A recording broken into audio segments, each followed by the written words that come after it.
Benjamin Franklin, story told by Margot Hackett.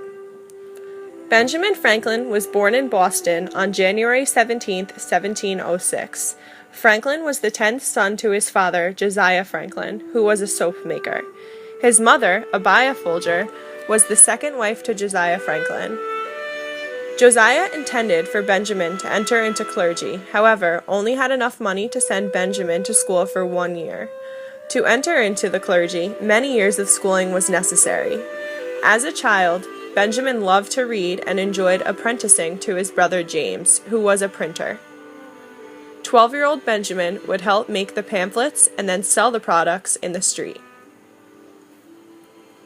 When Benjamin was 15, his brother James started the New England Courant, which was the first newspaper in Boston. The Courant included opinion pieces written by James's friends, advertisements, and news of ship schedules. Benjamin dreamed of writing for the paper too, but knew his older brother would not let him. At night, Benjamin began writing letters and signing them as a fictional widow, Silence Dogood. The topics of Dogood's writing were very critical to the world around her. Ben would sneak the letters he wrote as the character under the print shop door late at night so no one knew it was him. The community was yearning to find out who the real Silence Dogood was. Benjamin finally admitted after 16 letters the writing was his, and James scolded his brother and was jealous of the attention he received. A few years after, James was thrown into jail for his views, and Benjamin was left to run the paper for several issues. James was not grateful to Benjamin for keeping the paper going upon release from jail, and he harassed and beat his younger brother. Benjamin could not take it and decided to run away in 1723. Franklin ran away illegally and walked across New Jersey, arriving in Philadelphia on a boat. He had nothing and used the last of his money to buy some rolls. His future wife, Deborah Reed, saw him on October 6, 1723, and thought he was odd-looking. 7 years later, they were married. Prior to his marriage, he found work as an apprentice printer. He flourished at this and was promised his own business by the governor of Pennsylvania. Benjamin Franklin traveled to London to buy materials, and while he was there, the governor took back his promise, and Benjamin was forced to spend several months in England doing print work. In 1728, Benjamin fathered a child named William. The mother of William is not known. However, in 1730, Benjamin married his childhood sweetheart, Deborah Reed. Deborah's husband had run off, and now she was able to marry. In addition to running a print shop, the Franklins also ran their own store at this time, with Deborah selling everything from soap to fabric. Benjamin also ran a bookstore. In 1729, Benjamin Franklin bought a newspaper, the Pennsylvania Gazette. Franklin not only printed the paper, but often contributed pieces to the paper under others' names. His newspaper soon became the most successful in the colonies.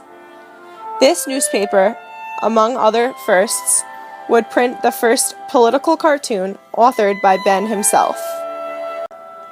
Franklin published his almanac under the name Richard Saunders, a poor man who needed money to take care of his wife. Franklin continued his civic contributions during the 1730s and 1740s. He helped launch projects to pave, clean, and light Philadelphia's streets. Among the chief accomplishments of Franklin in this era was helping to launch the Library Company in 1731. During this time, books were scarce and expensive. Franklin recognized that by pooling together resources, members could afford to buy books from England. Thus, the nation's first subscription library began. In 1743, he helped to launch the American Philosophical Society, the first learned society in America. Recognizing that the city needed better help in treating the sick, Franklin brought together a group who formed the Pennsylvania Hospital in 1751. The Library Company, Philosophical Society, and Pennsylvania Hospital are all in existence today. Fires were a very dangerous threat to Philadelphians, so Franklin went out to try and remedy the situation. In 1736, he organized Philadelphia's Union Fire Company, the first in the city. Those who suffered fire damage to their homes often suffered irreversible economic loss. So, in 1752, Franklin helped to found the Philadelphia Contribution for Insurance Against Loss by Fire. Those with insurance policies were not wiped out financially. Franklin's printing business was thriving in the 1730s and 1740s. He also started setting up franchise printing partnerships in other cities. By 1749, he retired from business and started concentrating on science, experiments, and investigations. In 1743, he had already invented a heat-efficient stove called the Franklin stove to help warm houses efficiently. As the stove was invented to help improve society, he refused to take out a patent. Among Franklin's other inventions are the glass harmonica, a musical instrument, and bifocals. In the early 1750s, he turned to the study of electricity. His observations, including his kite experiment, which verified the nature of electricity and lightning, brought Franklin international fame. Politics became more of an active interest for Franklin in the 1750s. In 1757, he went to England to represent Pennsylvania in its fight with the descendants of the Penn family over who should represent the colony. He remained in England until 1775 as a colonial representative, not only of Pennsylvania, but of Georgia, New Jersey, and Massachusetts as well. In 1765, Franklin was caught by surprise by America's overwhelming opposition to the Stamp Act. His testimony before Parliament helped persuade the members to repeal the law. He started wondering if America should break free of England. Franklin, who had proposed a plan for united colonies in 1754, now would earnestly start working toward that goal. Benjamin Franklin started working actively for independence.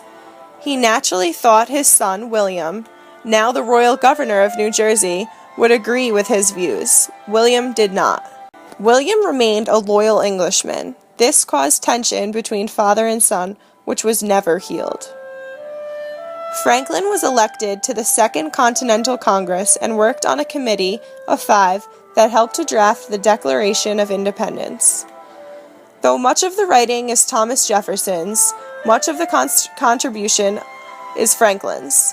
In 1776, Franklin signed the Declaration and afterwards sailed to France as an ambassador. The French loved Franklin. He was the man who had tamed lightning and dressed like a backwoodsman. He spoke French and was a favorite of the ladies. Several years earlier, his wife Deborah had died, and Benjamin was now a flirt.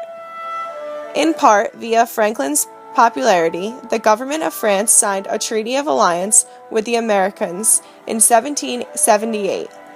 Franklin also helped secure loans and persuade the French they were doing the right thing. Franklin was on hand to sign the Treaty of Paris in 1783, after the Americans had won the Revolution.